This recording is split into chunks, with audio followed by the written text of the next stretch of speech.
Hello everyone.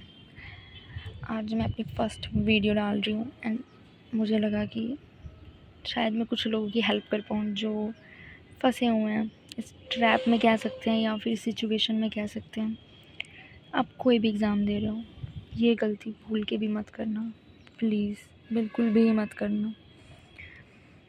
I know आपको मैं थोड़ी सैड साउंड कर रही होंगी क्योंकि मैं बहुत ज़्यादा परेशान हो चुकी हूँ, क्योंकि मैं इस सब सिचुएशन से निकल के आई हूँ। आई एम हैप्पी कि मैं निकल गई सिचुएशन से, लेकिन मैं नहीं चाहती कि कोई भी ये मिस्टेक्स करे। सबके पास ना टाइम होता है, यू नो, बट हर चीज़ का एक टाइम होता है ना कि हाँ, इस एज तक ये काम हो जाना चाहिए, ताकि आप उसका थोड़ा फ़ायदा उठा पाओ ना। कि अगर आप सक्सेसफुल जल्दी हो गए हो तो आप अपनी असक्सेसफुल लाइफ को एंजॉय कर पाओ। लेकिन अगर आप इन्हीं गलतियों में उलझे रह जाओगे ना, कुछ हाथ नहीं लगेगा, कुछ भी नहीं। आपको लगता है कि अभी तो आपकी बहुत एज पड़ी है, बहुत टाइम पड़ा है, कुछ नहीं पड़ा है। सच में कुछ भी नहीं है आपके पास। ये टाइम भी ना भगवान का दिया हुआ है, कब ले लेगा कुछ नहीं कह सकते। सो जितना टाइम आया ना आपके पास, एटलीस्ट कम से कम गलतियाँ करें। आई नो गलतियाँ करके सीखते हैं, लेकिन अच्छा होगा ना कि आप दूसरों की गलतियों से सीख लीजिए, जो आपको बता रहे हैं कि भाई ये मिस्टेक कभी मत करना। जैसे आपको पता है कि आप कोई भी एग्ज़ाम दे रहे हो, किसी भी एग्ज़ाम की प्रिपरेशन कर रहे हो, ये गलतियाँ ना कभी मत करना। देखिए, मैंने कुछ तो मिस्टेक्स लिखी हुई हैं ना, बाकी जो मुझे याद आएगा मैं अगली वीडियो में डाल सकती हूँ, या फिर आप मुझे बोलेंगे कि और भी कुछ मिस्टेक्स हैं या नहीं है, तो मैं आपको बाद में बता दूँगी, मुझे कुछ याद आएगा। बट फ़िलहाल ये जस्ट मैं ऐसे ही रॉ बना रही हूँ वीडियो। मेरे मन में आया कि भाई शेयर कर दे, तो मैं आपको बताती हूँ। सबसे पहले तो किसी भी ऑफ़र पे ट्रस्ट मत करो। ये जो ऑफ़र्स आते हैं ना कि हाँ, ये कोर्स इतनी तारीख तक इतने प्राइस में मिलेगा, इसकी वैलिडिटी इतनी है, भाई इसकी वैलिडिटी बढ़ेगी। मुझे ये बात नहीं पता थी, मैंने जल्दबाज़ी की अपने कोर्स का, ये कह सकते हैं कि परचेज़ करने में, कोर्स की प्रिपरेशन के लिए। मत ट्रस्ट करो, अपना टाइम लो। ये भी नहीं है कि तुम लगे रहोगे अपना टाइम लेने में, लेकिन मतलब इतना टाइम लो तुम समझ सको कि हाँ, ये टीचर मेरे लिए बेस्ट है। डेमो लेक्चर्स देखो, ज़रूर देखो। जब तक तुमने डेमो लेक्चर्स नहीं देखे ना किसी टीचर के, मत परचेज़ करो ना। तुम्हें क्यों अपने पैसे ख़राब करने हैं? ज़्यादा आ रहे हैं ना तो कहीं अच्छी जगह इन्वेस्ट कर दो। लेकिन ऐसे ये इन्वेस्ट करना गलत हो जाएगा ना। है तो ये भी इन्वेस्टमेंट कि तुम अपनी पढ़ाई पे खर्च कर रहे हो, लेकिन जब तक तुम्हें पता है कि उसका आउटपुट, तुम्हें नहीं पता भाई कि वो टीचर कैसा पढ़ा रहा है।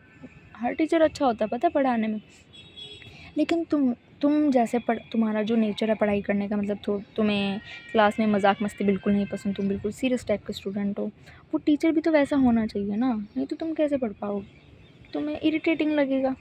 इसलिए डेमो लेक्चर्स देखना बहुत ज़रूरी है। ये नहीं है कि तुमने किसी का नाम सुना और तुमने एडमिशन ले लिया या कोर्स परचेज़ कर लिया। टाइम दो खुद को। देन डिस्ट्रैक्शंस तो आज के ज़माने में बहुत है, पहले भी थी, बट अब के में तो मतलब अनलिमिटेड है, ऐसे कह सकते हैं। तो जितना तुम अपने डिस्ट्रैक्शंस को दूर रखोगे ना, अच्छा है। नहीं दूर रख सकते ना, फ़ोन ऑफ करो, अपना बंद करो, अलमारी में करो, कहीं भी, बस उसको बंद करके रख दो। पता है क्या, हम सोचते हैं अभी 2 घंटे फ़ोन ऑफ करके ना पढ़ लेंगे, बट ध्यान वहीं जाता है कि हम फ़ोन देख लें, एक बारी किसी का मैसेज ना आया हो, कोई नोटिफिकेशन ना आई हो जो हमसे मिस ना हो जाए। ऐसा नहीं होता भाई, दुनिया के पास बहुत काम है। तुम अगर नहीं भी होगे ना, वो किसी और को ढूंढ लेंगे। तुम्हें क्या लगता है तुम उनके लिए ज़रूरी हो? ऐसा नहीं है। देन पेपर पैटर्न ज़रूर देखो, PYQs देखना बहुत ज़्यादा इम्पोर्टेंट है किसी भी एग्ज़ाम के लिए। तुम्हें पता तो हो ना कि किस चैप्टर से कितने मार्क्स का पेपर आता है, किस पैटर्न में आता है। वहाँ से डिफरेंसेस के क्वेश्चन आते हैं, न्यूमेरिकल क्वेश्चन आते हैं, थ्योरी बेस्ड क्वेश्चन आते हैं, प्रोविज़न बेस्ड क्वेश्चन आते हैं, कैसे क्वेश्चन आते हैं। तुम पेपर देखो तब तो तुम्हें पता चलेगा ना इस बात का। और तुम जा रहे हो सिलेबस, बिना सिर्फ सिलेबस पढ़ रहे हो, बिना PYQ देखे जा रहे हो, तुम्हें लगता है कि क्लियर हो जाएगा। ऐसा नहीं होता है। स्कूल तक था वो सिस्टम कि हाँ भाई पढ़ लिए, क्वेश्चन बता दिए टीचर ने, आगे पेपर में और छापाए उसको। ऐसे नहीं होता है प्रोफेशनल एग्ज़ाम्स में, एंड आगे के जो भी एग्ज़ाम्स होते हैं उनमें ऐसे नहीं होता है। प्रॉपर एनालिसिस करके पढ़ना पड़ता है कि हाँ, ये चैप्टर इंपॉर्टेंट है, इस पढ़ने सारे पढ़ेंगे देखो, बट एक होता है ना कि हम इस चैप्टर में तो बिल्कुल डिटेलिंग में जाके पढ़ेंगे कि हाँ ये हर एक लाइन पढ़ ली हमने इसकी, ऐसे होता है। कंसेप्ट क्लैरिटी मस्ट है, कंसेप्ट क्लैरिटी होनी चाहिए हर चीज़ की। स्पेशली जैसे प्रोफेशनल एग्ज़ाम्स होते हैं ना, उनमें तो ऐसा होता ही है कि भाई कंसेप्ट क्लियर नहीं है तो तुम भूल जाओगे, तुम पास होगे। किसी बच्चे की किस्मत हो सकती है ज़्यादा अच्छी हो कि उसके कंसेप्ट भी इतने क्लियर नहीं थे एंड फिर भी उसका एग्ज़ाम क्लियर हो गया, लेकिन बंदा लाइफ में कहीं ना कहीं अटक जाएगा वो, अगर उसके कंसेप्ट क्लियर नहीं होंगे। कोई उससे पूछे आके भाई ये क्या होता है, उसको नहीं पता, उन्हें रट रखी है कि ढाँ ढाँ ढाँ करके ये लाइन होती है, बस उसने सुना दी, ये नहीं होता है।